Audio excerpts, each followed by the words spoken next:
Today, we're going to get into a really powerful idea that affects millions of people, the scarcity trap. We're going to explore the neuroscience behind why your own brain might actually be keeping you broke. Okay, so let's just dive right in with a question that feels like a total paradox, right? Why is it that being short on cash somehow ends up costing you more money in the long run? You feel like you're working harder than ever, grinding it out, but you're just stuck on a financial treadmill, going nowhere. I mean, think about it. You pay a late fee because you just couldn't cover the bill on time. You buy those cheap boots that fall apart in a month, which means you have to buy another pair when one good pair would have lasted for years. Or you make the minimum payment on your credit card just to free up some cash right now, only to get absolutely crushed by the interest later. Every single one of these is a rational decision in the short term that turns into a long-term disaster. And here's the real kicker. We always think the problem is just not having enough money. But what if it's something way deeper? What if the very state of lacking something fundamentally changes your brain's entire operating system?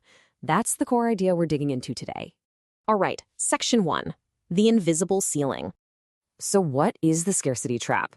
Well, it's this vicious cycle where a lack of resources, could be money, could be time, creates a mindset that ironically makes it even harder to escape that very same lack.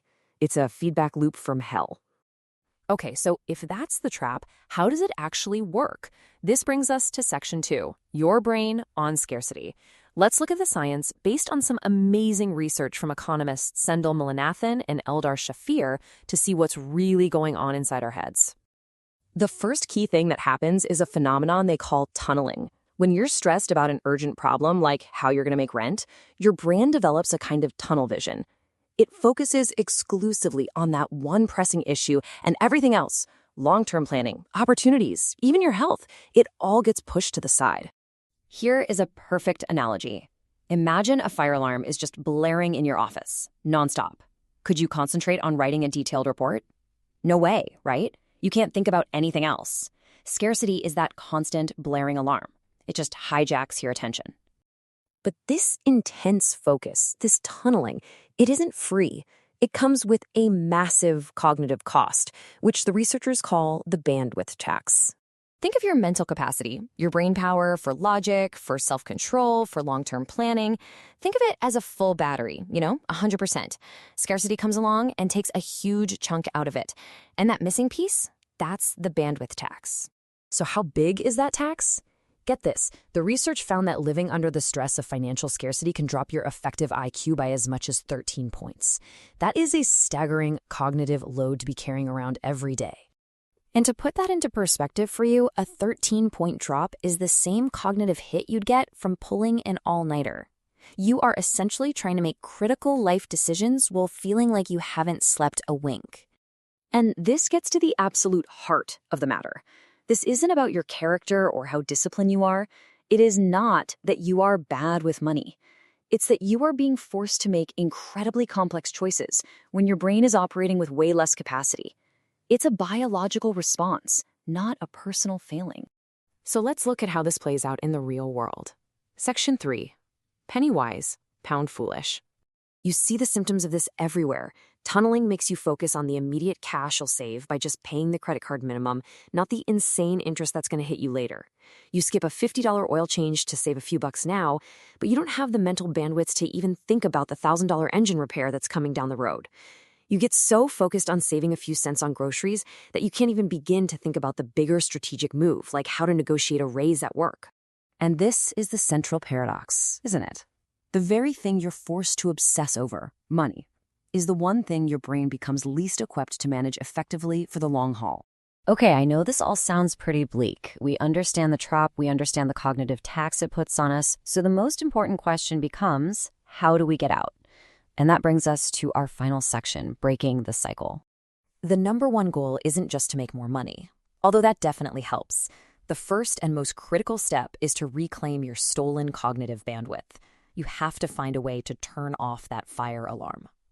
The research points to a really practical 3-step plan to do just that.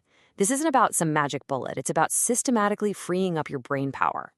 The steps are 1, automate decisions, 2, create a buffer, and 3, shift to offense. So let's break down step 1, automate decisions. Every single time you have to decide, should I pay this now or later? Or can I afford to put something in savings this week? You're spending that taxed mental bandwidth. So automation becomes your absolute best friend. Set up automatic bill payments. Create an automatic transfer, even a tiny one, to a savings account the day you get paid. The goal is to make good financial habits the default, so they require zero brain power. You're putting your long-term goals on autopilot to fight the short-term pull of tunneling. Step 2 is to create a buffer. The researchers call this slack, and it's more than just an emergency fund. It's about creating breathing room in your budget, your schedule, your mind. Financially, this means having a small cushion, even a few $100s, so that a flat tire is just an inconvenience, not a full-blown crisis that sets off the fire alarm. That cushion acts as a psychological shield. It keeps one unexpected event from putting you right back in the scarcity tunnel. And finally, step 3, which is really only possible after the first two, you shift to offense. See, the scarcity mindset forces you to play constant defense. Your brain is only asking, how do I survive today? How do I not lose what I have? It's completely problem-focused. But once you've freed up some bandwidth and built a buffer, you can start playing offense. You can start asking bigger questions. How do I win? How do I increase my income? How do I learn a new skill? You shift from just retaining what you have to actively expanding, from just managing problems to seeking out opportunity. This quote just sums up the whole problem so perfectly. The constant, urgent need to fight small fires, paying this bill, covering that expense, it consumes all the energy and resources you would need to build a system where fires don't even start in the first place. So, I'll lead you with this question to think about. Take a moment and really consider your own life. What are the daily fires you're constantly fighting? And more importantly, what's one small step you could take this week to start building your fireproof house?